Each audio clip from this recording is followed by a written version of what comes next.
Very good morning. सो आज हम start कर रहे हैं 12th क्लास की एक्सरसाइज सॉल्व कर। ठीक है, उस दिन आपको रिसिप्ट एंड पेमेंट अकाउंट यानी प्राप्ति भुगतान खाते का फॉर्मेट बताया था और आज हम उसकी एक्सरसाइज करेंगे। तो एक्सरसाइज करेंगे तो हमें अब शुरू से चश्मा पहनना पड़ेगा क्योंकि इसके बगैर बुक नहीं दिखेगी। मतलब बुक तो दिख जाएगी, उसके अंदर क्या लिखा वो नहीं दिखेगा। ठीक है, चलिए अब पहले तो आपके बुक के ऑथर्स बता दें किन बुक्स को हम यूज़ करने वाले हैं। वही लीडिंग बुक्स हैं आपकी एमपी स्टेट बोर्ड या अदर स्टेट बोर्ड्स में भी चल रही हैं। पहले हम जो ले रहे हैं आपकी डॉक्टर प्रवीण सक्सेना सर की, है ना। प्रवीण सक्सेना बढ़ जाता सर की, इनकी बुक की एक्सरसाइज सॉल्व करेंगे। फिर साथ में हमारे पास में है कुमावत सर की बुक की पब्लिकेशन से हमें बुक्स जो है वो हर साल जो भेज देते हैं। So thank you so much publications को जो मुझे बुक्स भेजते हैं, क्योंकि इससे क्या है बिल्कुल फ्रेश बुक अपडेटेड बुक्स जो है मुझे मिल जाती हैं। चलिए तो पहले मैं कर रहा हूँ मैं सक्सेना सर की बुक से।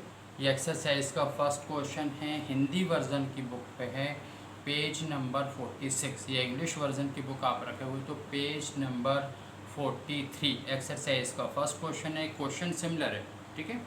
क्वेश्चन है आपका जैन क्लब थांतला वाला। ठीक, लिखा है from the following information prepare receipt and payment account for the year ending on 31 March 2018 of Jain club Thandla. यानी निम्नलिखित जानकारी से 31 मार्च 2018 को समाप्त वर्ष के लिए जैन क्लब थांदला का प्राप्ति भुगतान खाता बनाइए। चलिए पहले हम बात कर लेते हैं क्या बना रहे हैं। प्राप्ति भुगतान खाता, receipt and payment account. Receipt and payment account का बेसिक प्रिंसिपल क्या है? It is based on actual receipt and actual payment. वर्ष के दौरान प्राप्ति की गई वास्तविक प्राप्ति, चाहे उसका करंट ईयर इस वर्ष से संबंध हो, पिछले वर्ष से हो या नेक्स्ट ईयर आने वाले वर्ष से संबंध हो, वो सब की सब आपकी प्राप्ति पक्ष में लिखी जाएंगी। उसी प्रकार से पेमेंट, एक्चुअल पेमेंट, वर्ष के दौरान जो वास्तविक भुगतान किए गए, चाहे इस वर्ष से संबंधित हो या पिछले से या फिर आने वाले वर्ष से संबंधित हो, यदि वास्तव में भुगतान किए गए हैं तो वो यहाँ पर पेमेंट साइट में लिखे जाएंगे। किस बेस पे बनता है ये? कैश सिस्टम, रोकड़ पद्धति पर आधारित है। ठीक है, प्राप्ति भुगतान खाता। और फिर उसका इनकम एक्सपेंडिचर अकाउंट क्या है, वो आपके ड्यू बेसिस पे बनता है, जैसे प्रॉफिट एंड लॉस अकाउंट। सो इसके बात करेंगे हम। अभी हम क्या कर रहे हैं? Receipt and payment account. अब फर्स्ट आइटम आपको दिया है कैश बैलेंस ऑन 1 अप्रैल 2017। 2017 की अप्रैल 1 को कैश है, तो ये क्या है? ओपनिंग बैलेंस ऑफ कैश है। कहाँ जाएगा? रिसिप्ट में, है ना, प्राप्ति पक्ष में जाएगा। नेक्स्ट है आपका सब्सक्रिप्शन, चंदा, ये रिसिप्ट साइड में जाएगा। डोनेशन रिसिप्ट या दान प्राप्त रिसिप्ट है। एंट्रेंस फीस, प्रवेश शुल्क, ये क्या है? आपकी प्राप्ति है, तो कहाँ जाएगी? रिसिप्ट में। किराया प्राप्त हुआ है तो रिसिप्ट में, यदि किराया दिया गया होगा तो पेमेंट साइड में चला जाएगा। नेक्स्ट है इलेक्ट्रिक चार्जेस है, इलेक्ट्रिसिटी एक्सपेंसेस भी कहते हैं, सिर्फ बिजली के व्यय है, एक्सपेंसेस है, कहाँ जाएगा? यहाँ पर पेमेंट साइड में चला जाएगा। चलिए नेक्स्ट है टैक्स या टैक्सेस भी कहेंगे हम। कर कहाँ है? पेमेंट में, बिकॉज ऑफ एक्सपेंसेस। फिर सैलरी, वेतन, कहाँ जाएगा? पेमेंट में। सचिव का मानदेय पेमेंट है। विनियोग पर आय है तो इनकम है, इनकम है तो प्राप्त होगी, तो कहाँ जाएगा? रिसिप्ट साइड पे। नेक्स्ट है स्टेशनरी, स्टेशनरी कहाँ जाएगा? एक्सपेंसेस है, पेमेंट साइड पे। ठीक है। फिर नेक्स्ट है पेटी एक्सपेंसेस या लघु व्यय, फुटकर व्यय है। ठीक है, छोटे मोटे व्यय हैं। मिसलेनियस एक्सपेंसेस या सन्ड्री एक्सपेंसेस भी कहते हैं, कहाँ जाएंगे? पेमेंट साइड में।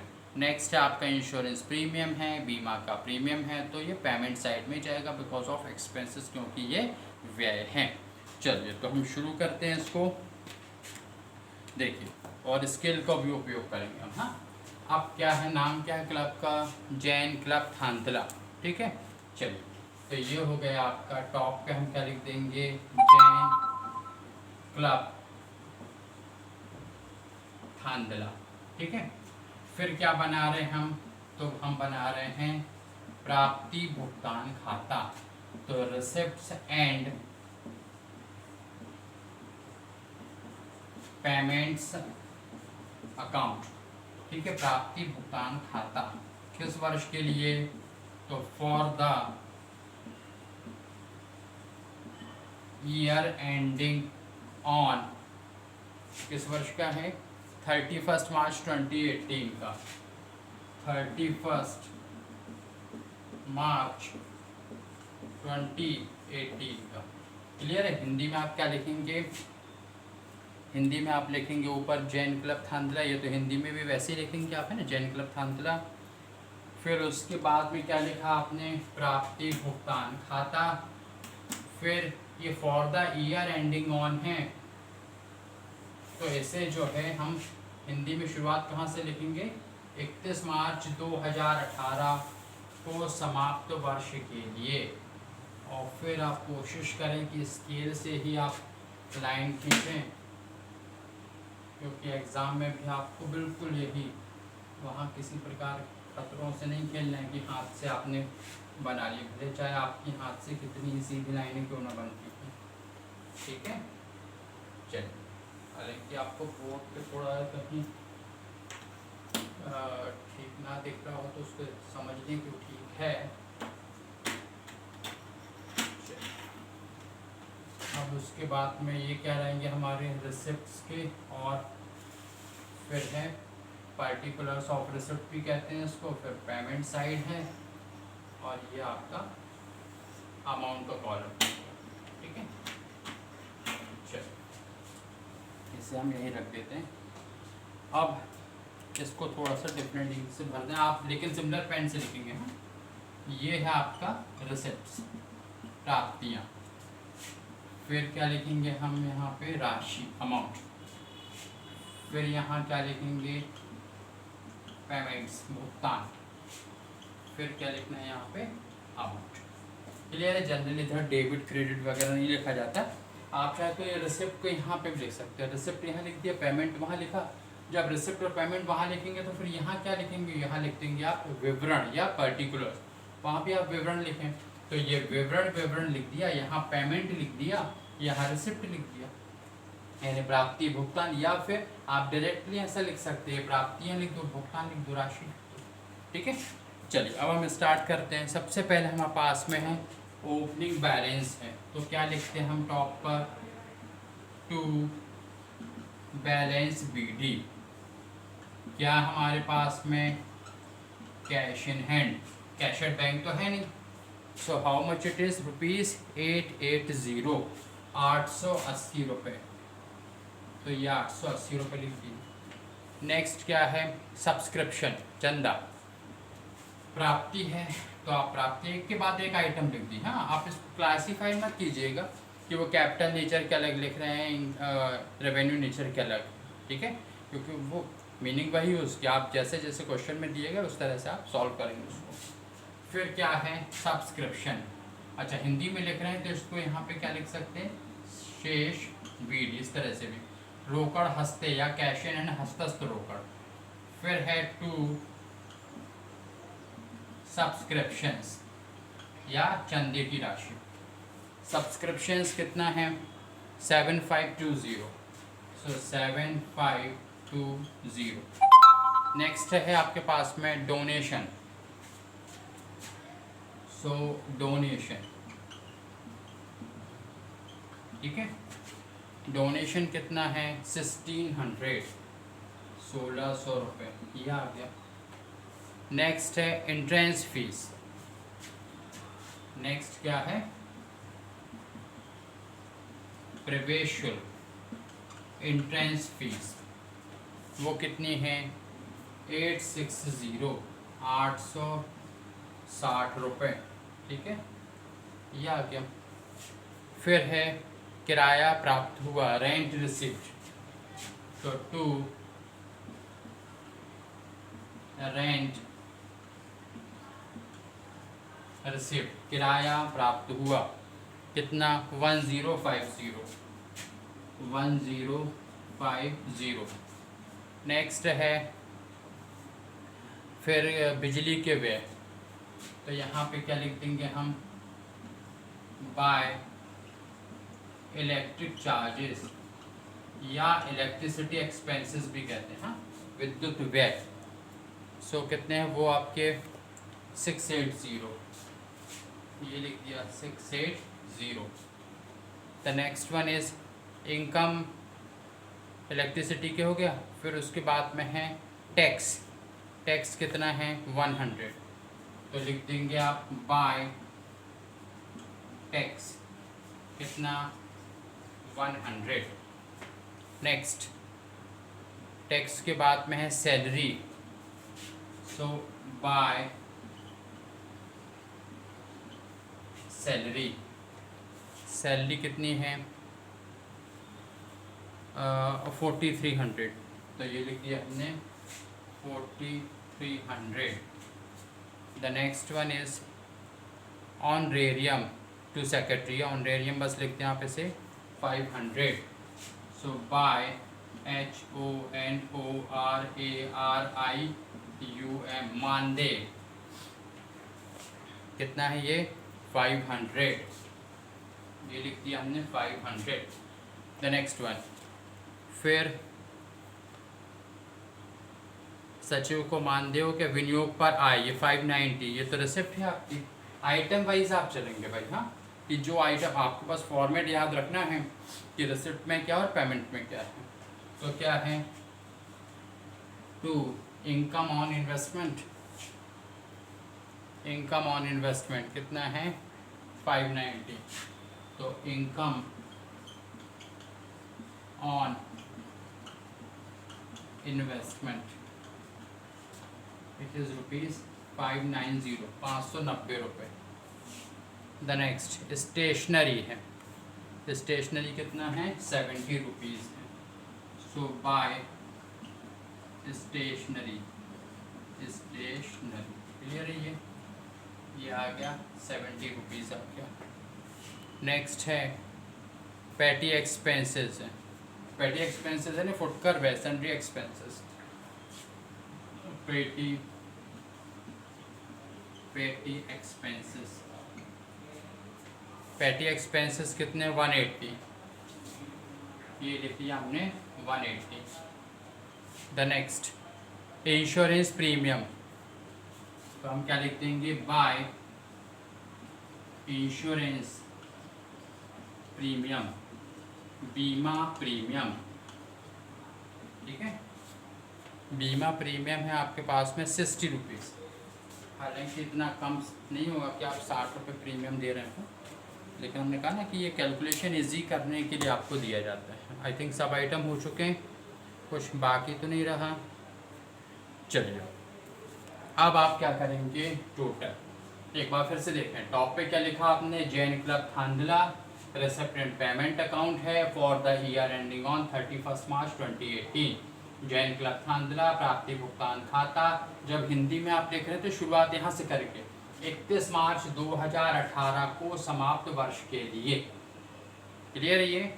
चलिए फिर ये प्राप्ति है, राशि भुगतान हो राशि, फिर ओपनिंग बैलेंस लिखा, कैश का कितना है 880 रुपये, अमाउंट एक बार आप अपनी बुक से भी टैली कर लेंगे। सब्सक्रिप्शन, ये हिंदी में क्या लिख देंगे हस्तस्त्र रोकड़, सब्सक्रिप्शन यानी चंदा प्राप्ति, जैसे बुक में लिखा है वैसे ही लिख देंगे आप, हाँ। टू और बाय शब्द का उपयोग नहीं करेंगे कि से और को, जैसे हम लेज़र में 11th में करते थे ऐसा बिल्कुल भी नहीं करना है। फिर डोनेशन है यानी कि आपका दान है, प्रवेश शुल्क है, किराया प्राप्त है, विनियोग पर आय, ये सब हो गई।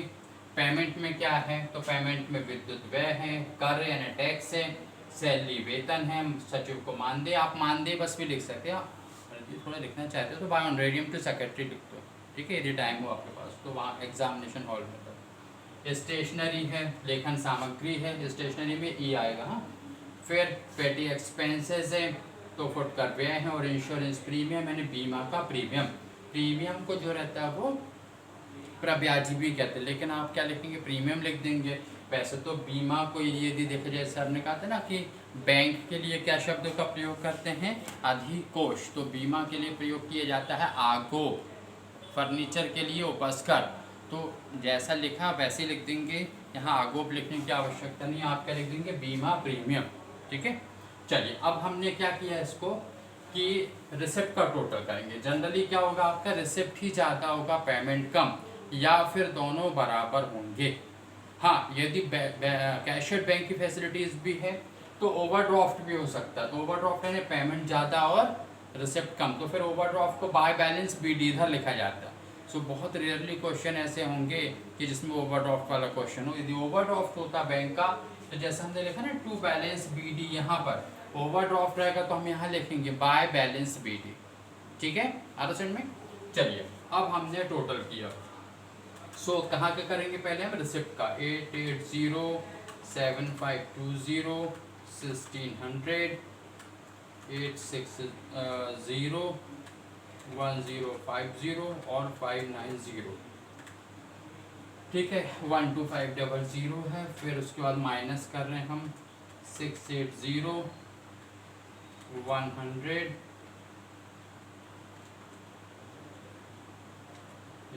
12500 था, माइनस करें 680 100। आप चाहे तो अलग कर सकते हैं, इधर का टोटल अलग कर लें, है ना। हम क्या कर रहे हैं, रिसिप्ट में से पेमेंट को माइनस करते चले जा रहे हैं। तो ये आ रहा है आपका 6610। ठीक है, तो ये हम क्या लिख देंगे यहाँ पे, बाय बैलेंस CD। ठीक है, ये ब्रॉड डाउन किया, ये कैरेट डाउन कर दिया हमने। और क्या लिख देंगे यहाँ पे, कैश इन हैंड, हस्तस्थ रोकड़। और कितना आ रहा है, 6610। सो 6610। और फिर क्या करेंगे हम यहाँ पे, इसका टोटल कर देंगे। टोटल का आप T लगा दीजिए और ये डबल लाइनिंग खींच दीजिए। तो टोटल आ रहा था 12,500। ठीक है, 12,500। ठीक है, सो 12500 ये आ गया, 12500 ये आ गया, 6610। एक बार आप अपनी बुक से टैली भी कर लीजिए कि आपका आंसर सही है। आ रहा समझ में? एक बार फिर देख लीजिए। हाँ, पहला क्वेश्चन है, जैन क्लब थांदला ऊपर लिखा, प्राप्ति भुगतान खाता, recipient payment account for the year ending on 31 March 2018। Receipt है यानी प्राप्तियां हैं, राशि है, भुगतान है, राशि है। फिर to balance BD, cash in hand है, हस्तस्थ रोकड़, चंदा प्राप्त है। फिर डोनेशन यानी आपका दान प्राप्त हो गया, प्रवेश शुल्क है, किराया है और विनियोग पर आय है। यहाँ पर व्यय की तरफ देखें अपन तो विद्युत व्यय है, टैक्स है, वेतन है, सचिव को मानदेय या मानदेय है, लेखन सामग्री है, फुटकर व्यय है या पेटी एक्सपेंस, जैसे विविध व्यय भी कह सकते हैं ना। आपकी बुक में जो है लघु व्यय लिखा, लघु है ना छोटे व्यय, तो मीनिंग वही है उसकी। फिर इंश्योरेंस का प्रीमियम, बीमा प्रीमियम है। आपने क्या किया, इसका टोटल किया, तो एक तरफ लिख लिया आपने 12,500 आ रहा, उसमें से आप इधर तक का टोटल कर लें, या चाहे तो वो 12,500 जो अभी मैंने किया ऐसा 12,500 में से ये सब माइनस करते चलो इधर तक का। तो ये 6610 जो है, जो आपकी बुक में भी आंसर दिया है, रोकड़ शेष 6610 ये आ गया, दोनों तरफ का टोटल कर दिया। लो भैया, क्वेश्चन सॉल्व हो गया, है ना आसान ये। तो इस तरह से ये जो है, अब आपकी इसी बुक से हम जो है कुछ क्वेश्चंस आपको रीड कर दे रहे कि आइटम्स कौन से कहाँ फिट होंगे। ठीक है, चलिए, जैसे मान लीजिए इसी का एक्सरसाइज का 4th क्वेश्चन है। हाँ, अब आपको थोड़ा रीड करके बता दे रहे ताकि इसी बेस पे आप करके देखें उसको। एक्सरसाइज का 4th क्वेश्चन है, पेज नंबर है 47। ठीक है, सिमिलर बुक का, ठीक, जिसका भी हमने किया सक्सेना सर की बुक का। चलिए, अब यहाँ पर सबसे पहले है चेतना क्लब। क्या नाम है उसका? क्वेश्चन किस क्लब का है? चेतना क्लब का। पहला है आपको कैश बैलेंस है, कैश बैलेंस है 4390, ओपनिंग कैश है, ओपनिंग कैश है तो कहाँ जाएगा भाई? कैश इन हैंड में जाएगा। नेक्स्ट है आपका चंदा प्राप्त हो गया है, मतलब सब्सक्रिप्शन रिसीव्ड हुआ, तो आप यहाँ क्या लिखेंगे? To subscription. ठीक है, और फिर इसको थोड़ा सा आप देखना है अलग से कहीं पे, यदि कई वर्ष के दिए रहते हैं तो हम ऐसा लिखते हैं, टू सब्सक्रिप्शन, ये लिखा। फिर इधर तो अमाउंट का कॉलम है तो डैश कर दिया। फिर लिख दिया है करेंट ईयर यानी चालू वर्ष, प्रीवियस ईयर और नेक्स्ट ईयर। या नेक्स्ट ईयर यदि आप चाहे तो ऐसा लिखना चाहे तो ये नेक्स्ट ईयर ऐसा लिखते हैं। करेंट ईयर का लिख दिया, प्रीवियस ईयर का ये, और तीनों का टोटल करके अमाउंट के कॉलम में टोटल कर। आ रहा समझ में? यदि ऐसा चंदा कई वर्षों का दिया हुआ है, ये हमने कहा ना किस बेस पे बनता है, एक्चुअल रिसिप्ट और एक्चुअल पेमेंट पे। तो यदि इस तरह से चंदा दिया हुआ है तो अलग अलग ऐसे लिखेंगे, current year, previous year, next year. ठीक है, चलिए तो इधर पे इस क्वेश्चन में यही है, करंट प्रीवियस ईयर का 6000 है, करंट ईयर का 33,000 है, नेक्स्ट ईयर का 4000 है। तो 33 प्लस 6 किया 39, 43,000 आप यहाँ पे लिख देंगे इकट्ठा करके ऐसा ब्रैकेट बना के। क्लियर? फिर नेक्स्ट है आपका दान प्राप्त है, डोनेशन है, रिसिप्ट है, प्रवेश शुल्क है, रिसिप्ट है, किराया प्राप्त हुआ है तो रिसिप्ट है, इलेक्ट्रिसिटी चार्जेस है, एक्सपेंसेस है आपका पेमेंट साइड में आएगा, ये अपना पेमेंट साइड, वेजेस यानी मजदूरी है तो पेमेंट में आएगी, ब्याज प्राप्त हुआ, प्राप्ति रिसिप्ट है, बीमा शुल्क इंश्योरेंस के प्रीमियम है 310 रुपये का तो कहाँ जाएगा, पेमेंट में। फिर स्टेशनरी है, प्रिंटिंग एंड स्टेशनरी, मुद्रण एवं लेखन सामग्री पेमेंट है, सन्ड्री एक्सपेंसेस विविध व्यय पेमेंट है। फिर उसके बाद में वेतन है 16,000, सैलरी पेमेंट है, ऑनरेरियम टू सेक्रेटरी है 7500 पेमेंट है। फिर उसके बाद में नेक्स्ट लिखा हुआ है क्लब के भवन का किराया 1750 उपार्जित है। उपार्जित का मतलब होता है एक्रूड है या अर्न है, दैट मीन्स रिसीवेबल है, तो इसे हम नहीं लिखेंगे। क्यों नहीं लिखेंगे? एक और भी लिखा हुआ है कि ये प्रिंटिंग स्टेशनरी के अदत्त हैं, आउटस्टैंडिंग, इन्हें भी नहीं लिखेंगे। क्यों? क्योंकि जब मिला ही नहीं है या भुगतान ही नहीं किया गया तो एक्चुअल रिसिप्ट या एक्चुअल पेमेंट है ही नहीं, और जब एक्चुअल रिसिप्ट एक्चुअल पेमेंट है ही नहीं तो हम इसे नहीं लिखेंगे। आ रहा समझ में है? क्यों? आपका जो रिसिप्ट एंड पेमेंट अकाउंट है वो किस बेस पे बन रहा है, एक्चुअल रिसिप्ट और एक्चुअल पेमेंट पे। क्लियर है ये? तो इस तरह से अभी हम और भी क्वेश्चन करेंगे, कोमावत सर की बुक के भी करेंगे, अभी हम दोनों बुक को मिक्स करते हुए आपको क्वेश्चन कराएंगे। ठीक है, चलिए। सो अभी इतना आप प्रैक्टिस कीजिए, बीच के आपके सेकंड थर्ड फोर्थ इतना करने की आप बिल्कुल कोशिश करें। फर्स्ट तो आपका ये है बढ़िया फर्स्ट क्लास। चलिए, ओके, थैंक यू।